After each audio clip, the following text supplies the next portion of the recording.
Hello, everybody, and welcome to another edition of CJI Unpacked.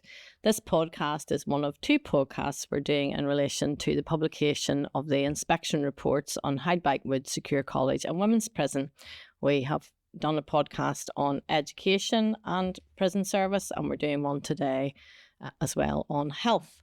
So I want to introduce our guests, and they're Richard Taylor, who's the governor at Hydebank Wood, Amanda Lloyd, the lead nurse for the South Eastern Trust, and Wendy McGregor, the Assistant Director from RQIA, that's the Regulation, Quality and Improvement Authority, and Maureen Aaron, who was the Lead Inspector for Criminal Justice Inspection, and of course myself, Jackie Durkin, Chief Inspector of Criminal Justice Inspection, Northern Ireland.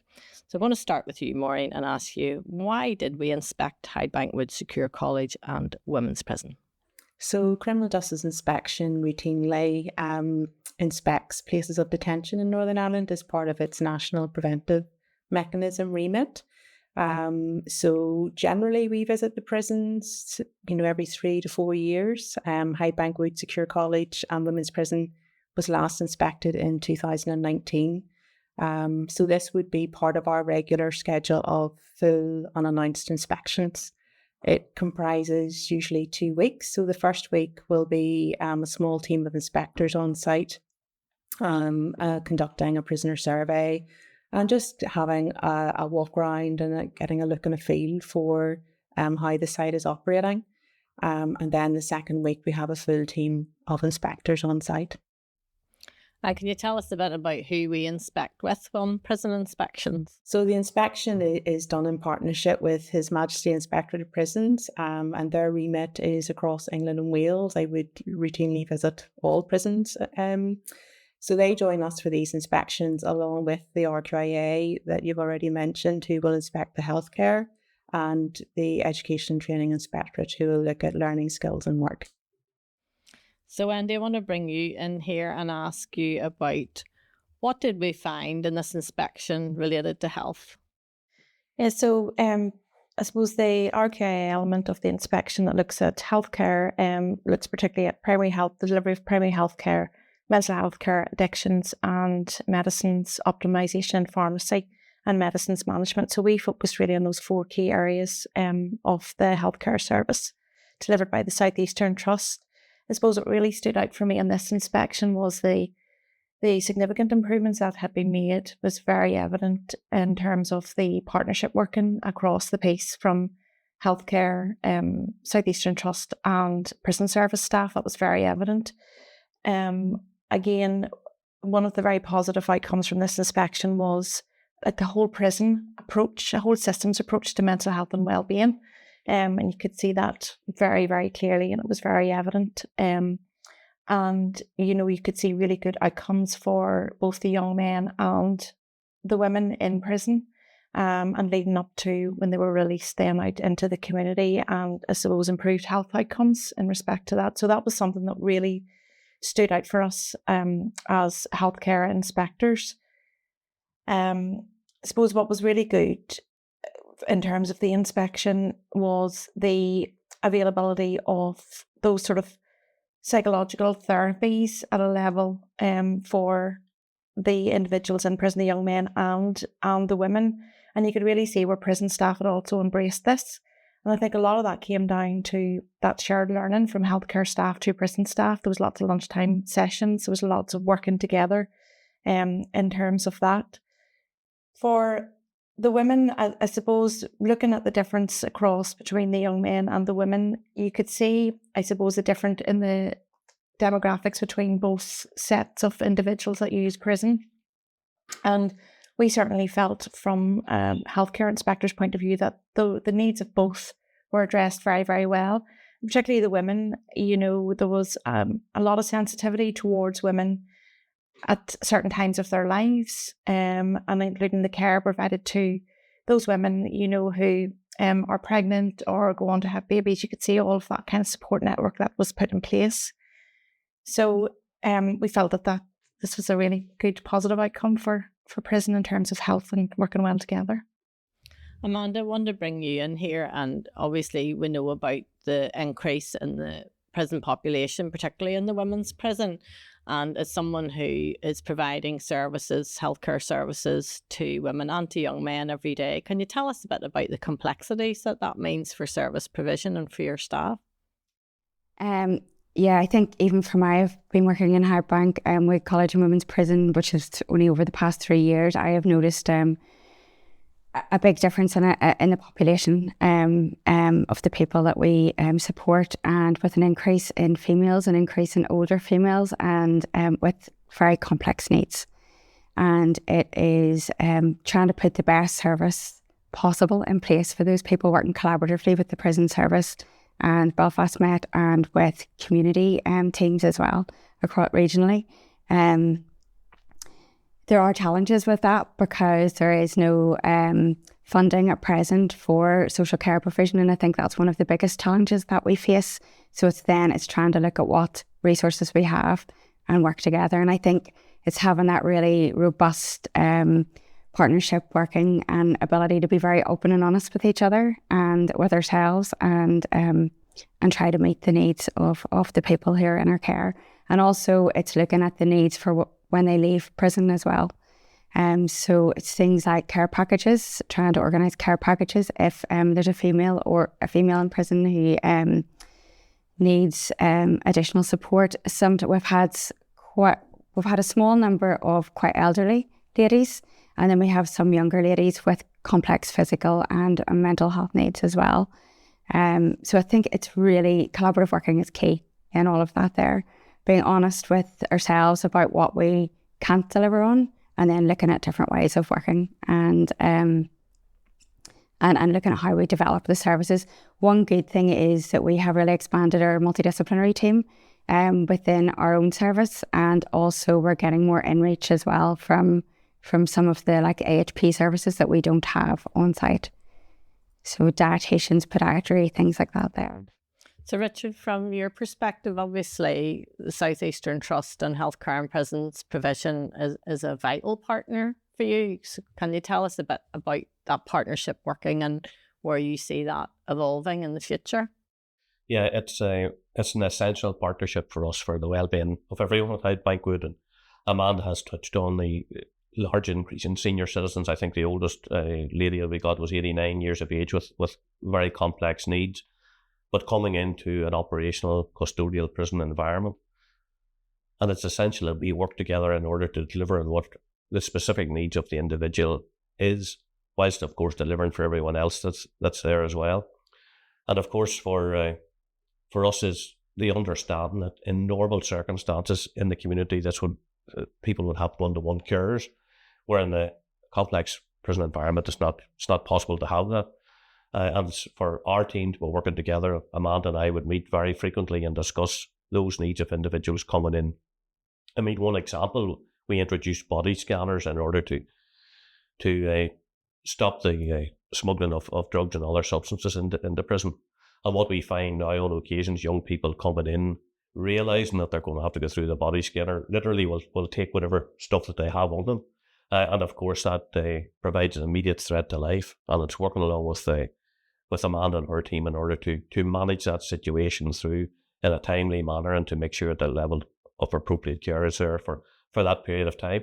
And that means that we have to change around our operational delivery and work along with Amanda and her team to do that. So Amanda had mentioned about the number of women that were coming in with social care needs, women in particular, but what does that mean for your staff?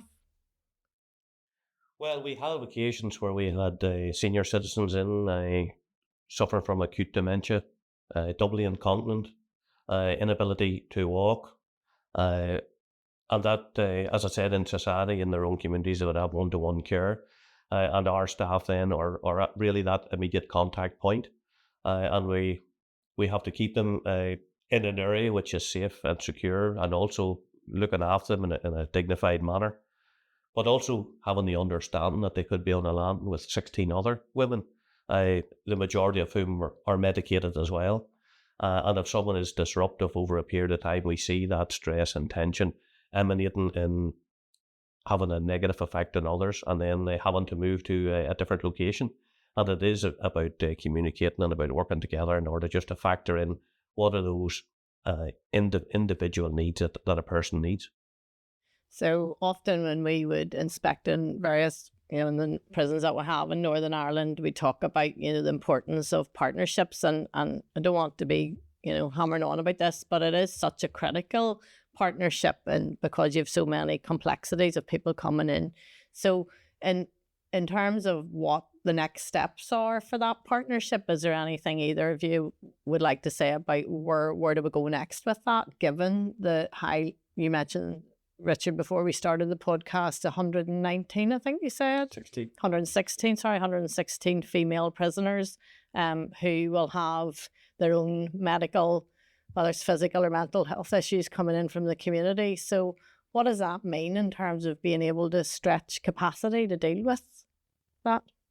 Well, Amanda's a very valued member of our senior management team at Hydebank Wood, and we meet every Friday. But the truth is that Amanda and I would meet probably a lot more regular than that as things occur. And Hydebank Wood is a small enough place that we're literally 60 seconds away from one another to have a conversation. Amanda has an open door policy, and so have I. And really, those conversations happen whenever those need to happen, rather than putting them back to a weekly meeting. But even Amanda's team, with Jolene and all of the people on the ground, are all on first name terms along with our own team. So everybody knows each other, and we know where the points of contact are, and more importantly, how to deal with those issues that keep happening on a frequent and regular basis. Wendy, I want to bring you in again and talk about areas for improvement. While there were lots of positives that we found in Hydebank Wood, can you say a bit about where we felt there were areas that could be improved? Certainly, just picking up on what Richard and Amanda are saying in terms of the social care needs of those individuals in Hydebank Wood and the women's prison is a real significant concern for ours. Whereas, while we were there, it was evident that those social care needs were met, and there were certainly mitigations put in place to meet those needs. Our concern would be that that's not sustainable, and that population is going to increase, and those individuals are going to get older and are going to require increased. And you're absolutely right, Richard and Amanda, it's not in parity with what's happening in the community. Those individuals would get the care that they would require in terms of that social support. So that is a real concern for us, and I think it's right across not only this estate but the others as well. I suppose we were concerned in terms of the management of adult safeguarding within the prison setting, and that has been a concern, I suppose, across all of the prisons in terms of how that's managed. And I suppose the robustness around the investigations, and whereas staff seem to be very familiar on the ground in terms of adult safeguarding, and healthcare staff obviously adhere to their policy and procedures when it comes into the prison. It's a very different situation in terms of that, and that certainly needs to be developed and worked on together in partnership, but also with external, like the Department of Health and SPPT. And I appreciate that there is work ongoing in respect to that. In terms of the substance misuse and addictions, we had some concerns around the availability of ADEPT, which is that additional South Eastern Trust Commission service to provide that, I suppose, emotional support for individuals recovering. The waiting lists were quite long. There was quite a significant number of people waiting on that service when we were in the prison, and so we would like to see that developed and increased. So those were, I suppose, our main areas. One other area, I suppose, that covers, I suppose, there is a dependency, I think, on prison to help with this, is the attendance at external healthcare appointments. And I mean, we all know how these appointments are very precious for anybody in our society now. It is difficult, and there are long waiting lists and so forth. And we were concerned that there were a number of people that didn't get to their appointments, their external hospital appointments. There was a heavy reliance on the transport for those individuals, and appreciate that the transport is needed elsewhere for very important areas. This is equally important, and because of security issues, those individuals don't know. They're not told of their upcoming appointment, and we fully appreciate that. But they weren't always told that their appointment was missed either. So we were worried that those individuals actually could not exercise their right to complain in terms of missing that appointment. So those were our three or four areas that we were particularly concerned around. And obviously, Richard, the provision of that transport, Amanda, from your perspective, you want to see your patients getting access to their appointments. So what's going to happen with that concern? What are the next steps about that? Well, since the inspection, the Director of Prisons and I have met and have discussed this, and there has been a significant change in terms of the transporting arrangements. When something happens, an appointment becomes available at short notice, that leaves us a difficulty to manage. If we can manage it at Hydebank Wood, then we will send them out with our own transport, depending on the level and nature and location of where that appointment is. But it's certainly much on the Director of Prisons' radar, and as a consequence, it's certainly very much on my radar from that. In general, in relation to the concerns, obviously we're delighted as inspectors to be able to say, yes, for the first time that we're certainly aware of the 4 healthy prisons tests. You had a good assessment against them, but I suppose difficulty is not to rest on your laurels. So in taking forward those concerns, what do you see happening next? Well, that'll form part of our action plan. It'll be routinely monitored then by our own in-house senior management team in terms of progress against that, and working along with Amanda in terms of letting us know on those occasions when we do have a number of people who require appointments and who refuse appointments on the day, and I think better accurate recording of that in order to paint that picture of a true situation as what it is. Anything you wanted to add to that? Yeah, I think from the recommendations, none of them were a surprise to me, and I don't think any of them would be a surprise to Richard either. So it's just how we move forward and try and address, or try and, I suppose, achieve those recommendations and put them in place. It's such a critical partnership, isn't it? Because people, when they are in prison, like some of them are maybe more acutely aware of access to health and the importance of access to health. And I know it's difficult sometimes if people in the community will say, well, I'm not getting to my appointment with a consultant, so how come somebody in prison's getting to that appointment? So I suppose it's making sure that when you do have access to those resources, that you, where you possibly can, is max out their opportunity to attend. Maureen, anything you wanted to add to that? I was just going to add that when Wendy spoke earlier about, the observations around the whole prisons approach within Hydebank Wood, I think it would be important to mention the role of the prisoner safety and support team and how much they underpin and embed that kind of health and well-being and support for people, as well as your women's support officer who's doing fantastic work in terms of women who've been subject to domestic violence. So I think all of those things in their totality lead to the good outcomes, but I think it's very difficult to look at one test and say, well, that's satisfied, so we're content with safety, but we're not on the others. And I think in this inspection, that's where those 4 areas came together, and I think that's evidence of how the Hydebank Wood has adopted a whole prisons approach. So can I ask you, did it feel fair? Maybe a bit of a loaded question, so we're all sitting here, but in terms of the outcomes of the inspection, did it feel like a fair result? Yeah, I think it was. I think it was a great reflection on the staff at Hydebank Wood, and certainly for not only for this podcast, but for other things that we've done. The reflection of the outcome of the inspection has to be really pitted at those people at the closest point of service delivery.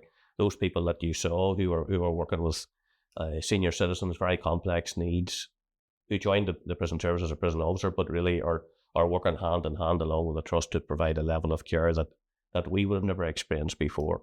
The use of the animal therapy, and as you said, the safer custody teams and some of the innovative ideas that they have, we know have kept people alive. Yes, it was a tremendous celebration. Points well noted that our job is to keep at 4-4s now and to keep working towards that. And just for me to thank my team of everyone at Hydebank Wood for all of their work, including our colleagues in health and education. I would completely agree with Richard, and just going back to what you were saying there about your own team, Richard, who are delivering that care and support to people on a daily basis. It has actually blown me away, the compassion that the staff have, and providing support for people with very complex needs with the support of the healthcare team, but they're the ones that are doing it on a daily basis, and the not just compassion, but it's very person-centred. Yeah. I think all of the inspectors that were on the ground, and I know Charlie Taylor, who's the Chief Inspector of HMI prisons in England and Wales, when we were on the ground, you couldn't have failed to have been impressed by some of the staff, both in health and education and prison service, Richard, that we spoke to. They truly did know who they were taking care of and were compassionate about that. But at the same time, there was dignity and respect and order maintained at all times. And part of our job is as much about providing assurance as well as opportunities for improvement. And that's, I know, what you're interested in and your staff are interested in. So thank you for all that you're doing and your staff are doing, and for the people that you are taking care of. And thank you so much for taking part in the podcast today. So this is the number 2 of our 2 podcasts about the inspection reports on Hydebank Wood Secure College and Women's Prison. We hope you tune in and look forward to you listening to our next edition. Thank you.